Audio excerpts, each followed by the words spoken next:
നിങ്ങളെന്തിനാണ് ഈ ബൺ മസ്കൊക്കെ വെക്കുന്ന പാവങ്ങളെ പറ്റി ഇങ്ങനെയൊക്കെ പറയുന്നത്? അവരുടെ ഇൻഗ്രീഡിയൻസ് അങ്ങനെയാണ് ഇങ്ങനെയാണ്. അവർ പാവങ്ങളല്ല, അവർ നന്നായിട്ട് കച്ചവടം ചെയ്ത് ജീവിച്ചു. നിങ്ങളിങ്ങനെ ഉപദ്രവിക്കുന്നു.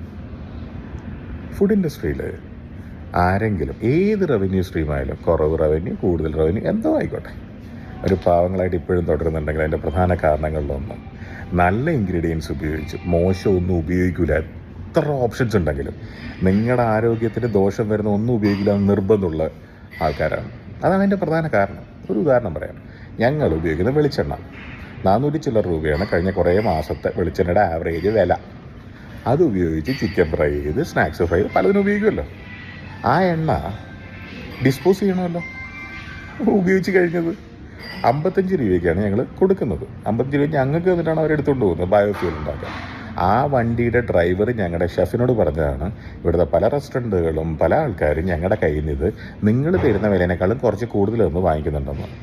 അതിനകത്ത് വെളിച്ചെണ്ണയുടെ ഫ്ലേവറും ഉണ്ട്, ഞങ്ങൾ ഉപയോഗിച്ച മസാലയുണ്ട്, എല്ലാം ഉണ്ട്. അത് ഉപയോഗിച്ച് അവർ കുക്ക് ചെയ്തിട്ട് അവർ വിൽക്കുകയാണ്, റെസ്റ്റോറൻറ്റിൽ വിൽക്കുകയാണ്, ഓൺലൈൻ ഡെലിവറി ഒക്കെ സ്വിഗ്ഗിയിൽ സൊമാറ്റോയിലും ഉണ്ട്. ഞങ്ങൾ വിൽക്കുന്ന ഡിഷസ് അതിൻ്റെ പകുതി വിലയ്ക്ക് അവർ നിങ്ങൾക്ക് വിൽക്കുകയാണ്. സുഹൃത്തുക്കളെ, ഇവരാരും പാവങ്ങളല്ല. നിങ്ങളെ കൊല്ലുന്ന ഇൻഗ്രീഡിയൻസ് ഉപയോഗിച്ച് കച്ചവടം ചെയ്യുന്നവർ പാവങ്ങളല്ല. അവർ നിങ്ങളെ തുരന്ന് ജീവിക്കുന്നവരാ. നിങ്ങൾക്ക് സത്യം കേൾക്കുന്നത് തീരെ ഇഷ്ടമല്ലേ? ഈ മൃണാൾ പറഞ്ഞിരിക്കുന്ന കാര്യം എന്ന് പറഞ്ഞാൽ ഭയങ്കര ഗുരുതരമായിട്ടുള്ളൊരു കാര്യം തന്നെയാണ്. ഇപ്പോൾ ഈ മൃണാൾ ഒരു ഇൻഫ്ലുവൻസറാണ്. ഇതേ കണക്കത്തുള്ള ഒരുപാട് കാര്യങ്ങൾ നമ്മുടെ നാട്ടിൽ നടക്കുന്നതെന്ന് അറിയാം.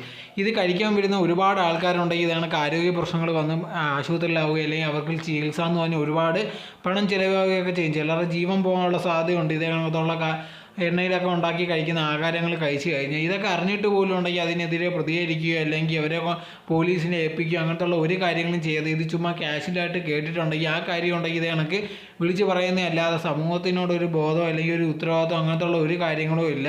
ഇതുപോലെ ഒരുപാട് പേരുണ്ട് ഇത് കണക്കൊണ്ട് ആൾക്കാരെ കാണിക്കാനോ അല്ലെങ്കിൽ ആൾക്കാരുടെ മുമ്പിൽ സംസാരിക്കാൻ വേണ്ടി മാത്രം ഓരോ കാര്യങ്ങൾ പറയുന്നതല്ലാതെ യഥാർത്ഥത്തിൽ അവർക്കൊരു ഉത്തരവാദിത്വം കാര്യങ്ങളോ ഒന്നും ഉണ്ടായിരിക്കത്തില്ല.